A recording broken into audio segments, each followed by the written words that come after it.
clair que quand on décide d'être un entrepreneur à impact, on doit travailler 2 fois plus.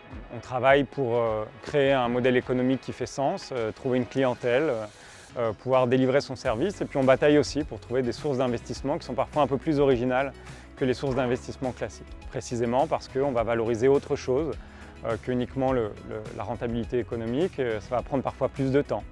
Ça a un coût humain parfois, ou un coût temporel de valoriser d'autres choses que uniquement l'argent. C'est un défi de trouver des sources d'investissement. Ça demande de beaucoup rencontrer, beaucoup expliquer.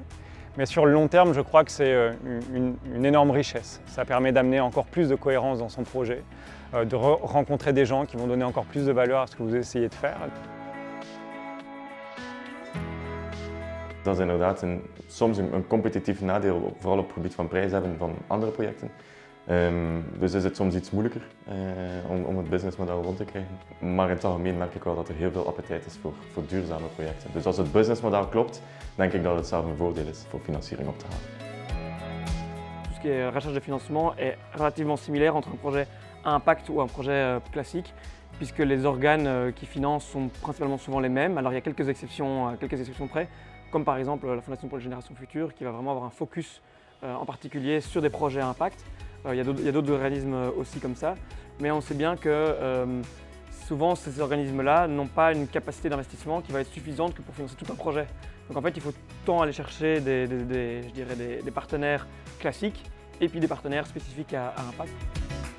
Voor de private sector denk ik dat het nog een stuk moeilijker is, omdat die winsten die de circulaire initiatieven of circulaire projecten nastreven eigenlijk niet louter financieel meetbaar zijn, maar eigenlijk ook sociaal en ecologisch heel veel voeten in de aarde hebben. En ook het feit dat er eigenlijk op lange termijn gekeken moet worden en dat investeerders, klassieke investeerders, vaak eigenlijk gewoon een zekerheid willen van een korte termijn return of their money.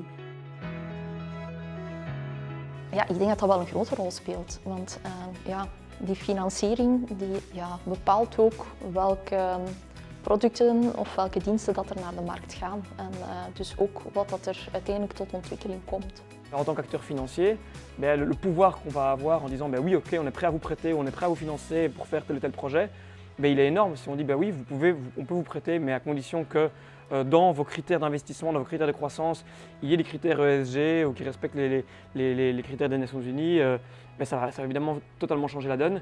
Et c'est comme ça qu'on va vraiment pouvoir insuffler des changements.